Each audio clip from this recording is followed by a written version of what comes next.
Sir जी तुसी अज दी नसीहत ही सुना दो। जी तो वाम आज की नसीहत कुछ इस तरह से है कि एक गांव था।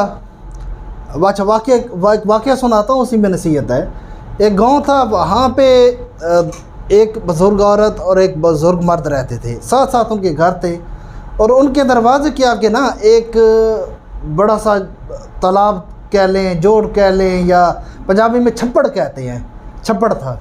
ठीक है, अब उसको हमारी प्रॉपर्टी में की टर्म में देश अमलात कहा जाता है। ठीक है, अब इन्होंने क्या किया, आहिस्ता आहिस्ता अपने घर का एरिया बढ़ाना आगे शुरू कर दिया। ठीक है, उसको मट्टी डालते गए, भर्ती डालते गए, कूड़ा जो दिन का उनका होता था फेंक देते, ताकि आगे वो कब्ज़ा बढ़ाना शुरू कर दिया। अब मर्द जो था बुज़ुर्ग, उसको ये लगा कि ये जो खातून है ना, ये कुछ ज़्यादा ही कब्ज़ा कर रही है, तो मेरे हिस्से में तो कम वो जगह आ रही है।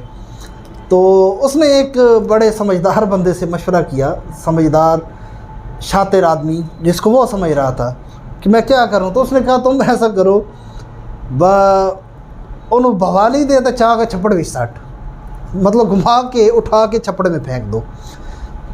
अब उसने अपने दिमाग से कुछ नहीं सोचा, भागता भागता गया, वो औरत बेचारी को उठाया, घुमा घुमा के छप्पड़ में धक्का दे दिया।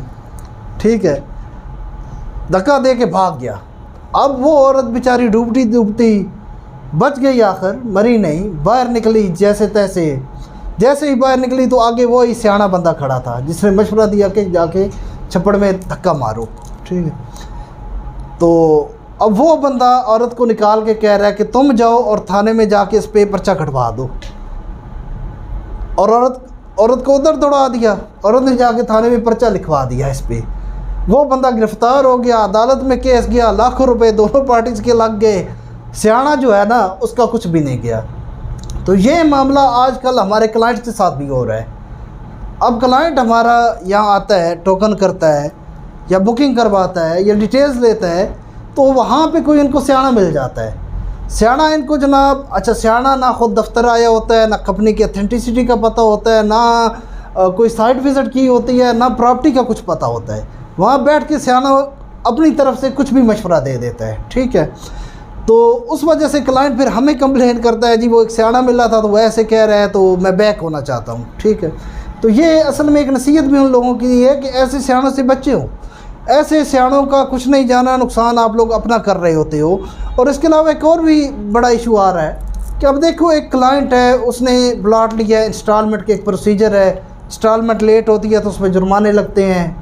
अच्छा, फिर एक ख़ास लिमिट के बाद वो प्लाट कैंसिल हो जाता है और नए रेट पे कन्वर्ट हो जाता है, क्योंकि सोसाइटी लॉस में जा रही होती है, पैसा वैल्यू हो रहा होता है और उसको उस तरीके से फ़ंड मिलता नहीं है। लेट्स सपोज एक बंदे की बुकिंग हुई है 4 लाख रेट पे, उस वक्त प्लाट का रेट 4 लाख था। अच्छा, उसने इंस्टॉलमेंट स्टॉप कर दी, साल डेढ़ 2 गुजर गए, अब उस प्लाट की कीमत चली गई है 12 लाख। अब वो क्लाइंट कह रहा है, जी मैं तो 4 लाख पे कंटिन्यू करूँगा। तो फिर इस तरह नहीं होता, सोसाइटी कहती है नहीं, आप 12 लाख न्यू रेट पे आप कंटिन्यू करोगे और जुर्माने के साथ अपने ड्यूज़ क्लियर करो। तो ऐसे लोग डिफ़ाल्टर होते हैं। अब वो वहाँ बैठ के लोगों को मशवरे दे रहे होते हैं, नहीं जी वो सोसाइटी ठीक नहीं सी तो मैं फिर कैंसिल करा देता, मैं छोड़ देता। हालांकि उन्होंने खुद कैंसिल नहीं कराया होता, उनका ऑटोमेटिकली सोसाइटी ने कैंसिल प्लॉट कर दिया होता है। तो ऐसे जो है ना शातिर और सियाने, इनसे आप लोग बचें, अपने दिमाग का इस्तेमाल करें।